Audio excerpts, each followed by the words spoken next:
Hello everyone, my name is Lynn, and today I would like to present a paper. The topic is the effects of cooperative learning on junior school students during small group learning.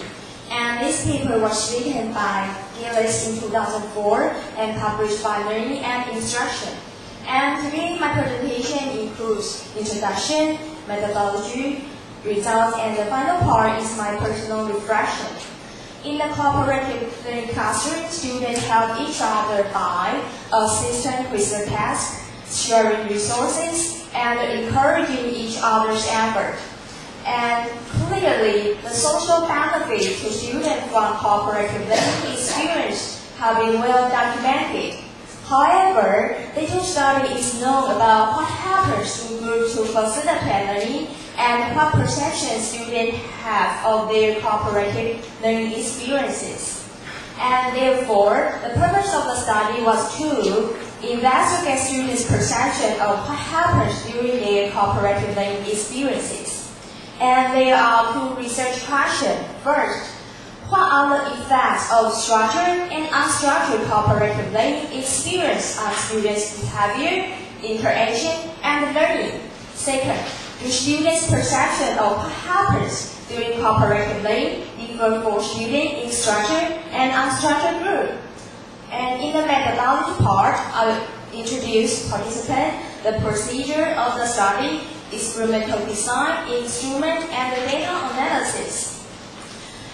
223 students in the study from 6 schools and 3 were from structured group and the other 3 from unstructured group. And later I'll introduce what is the structured and unstructured group is.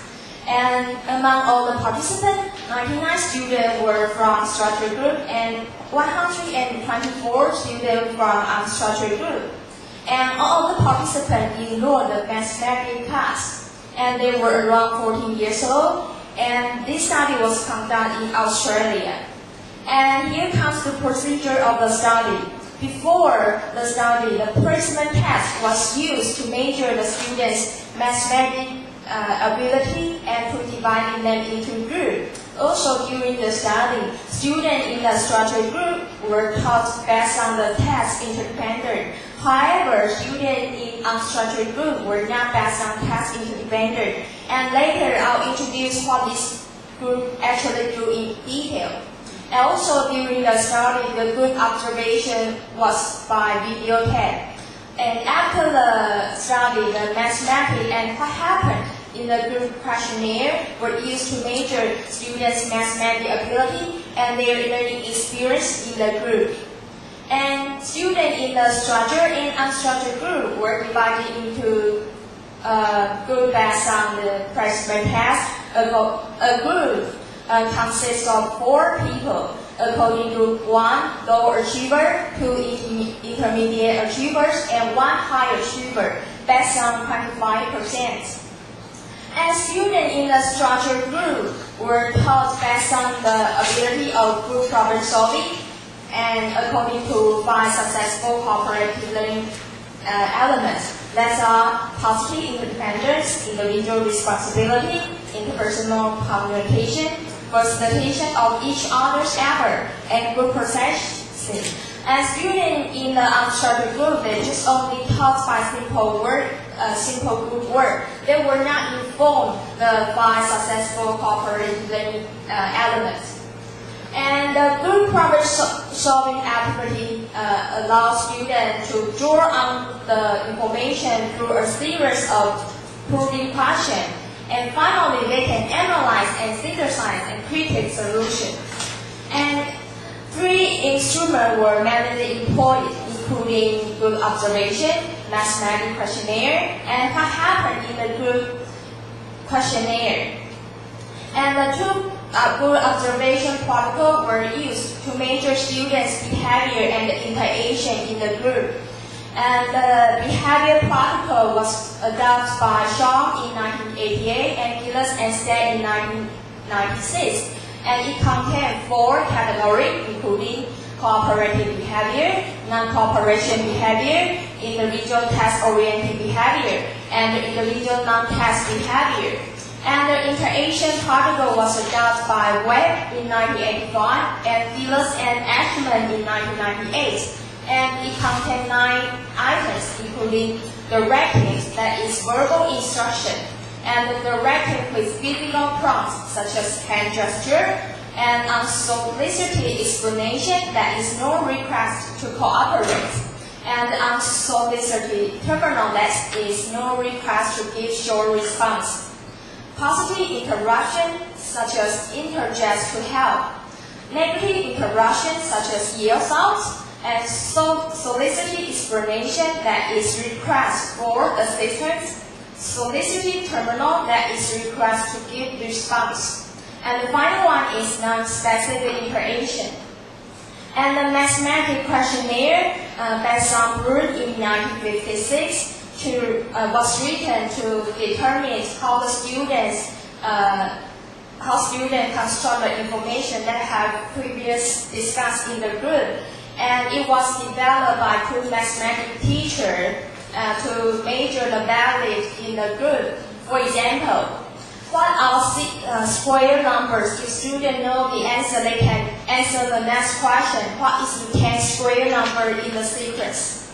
And what happened in the group questionnaire was adopted by Johnson and Johnson in 1990 and Gillis and Ashman in 1996. And it contained 15 items. And the quantum alpha of the questionnaire is 0.78.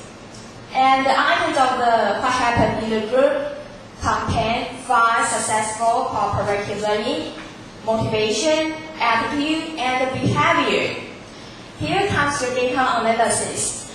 The ENCOVA was used to analyze the effect of 2 groups in behavior and the interaction to answer the research question 1.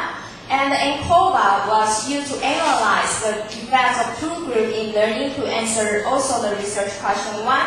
Also, the ENCOVA was used to analyze the perception to what happened in the group to answer the research question 2. Here comes the result. The table 1 shows the mean and standard deviation of the frequency of behavior states for the structured and unstructured groups. According to the result, the children in the unstructured group display more non-cooperation and more individual non-task behavior than their peers in the structured group. Also, the table 2 shows the mean and standard deviation of frequency of verbal interaction for the structured and unstructured group. According to the results, the children in the unstructured group get more unsolicited terminal, positive interruption, and the negative interruption response than the children in the structured group. Also, the children in the structured group get more unsolicited explanation and solicited explanation than their peers in the unstructured group. And the table 3 shows the mean and standard deviation of mathematical learning outcome in the structured and unstructured group. According to the results, the children in the structured group attain a higher learning outcome score than their peers in the unstructured group. And the table 3 shows the mean and standard deviation of students' perception of what happened in the structured and unstructured group. As you can see, the children in the structured group report group members were more likely to interrupt or cut each other off, and they were more likely to listen to each other, ask each other to elaborate on their points, sharing their ideas, and help each other than the children in the unstructured group. And here comes my personal reflection. The researcher didn't provide the sample items of the mathematical questionnaire. Also, what happened in the group questionnaire. I tried to find what happened in the group questionnaire, but it is harder to find it. And I'm really curious about the reliability of the placement test, also the mathematical questionnaire. And the researcher just mentioned all the participants from 6 schools and 3 were from structured and the other 3 from unstructured. But it doesn't mention how many classes participate in the study. And for the class activity in the unstructured group, the researcher just mentioned students in the unstructured group just based on the good activity. But what kind of activity it is?